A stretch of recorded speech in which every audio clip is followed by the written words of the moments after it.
Este primer Ágora de Berría nos introduce en un nuevo paradigma que tiene que ver con lo común, entendido como un nuevo espacio de relaciones entre lo público y lo privado.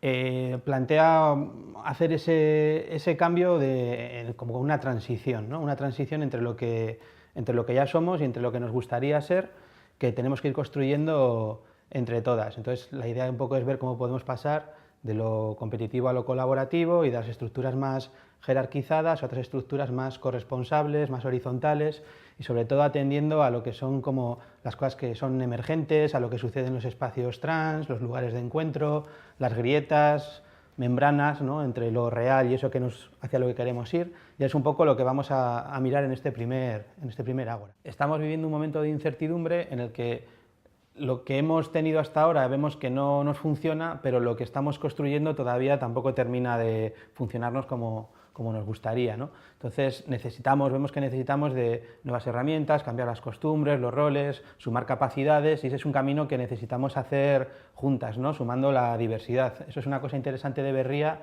en el que nos vamos a juntar personas diferentes, con diferentes enfoques, diferentes capacidades, para tratar de hacer juntas este recorrido, ¿no?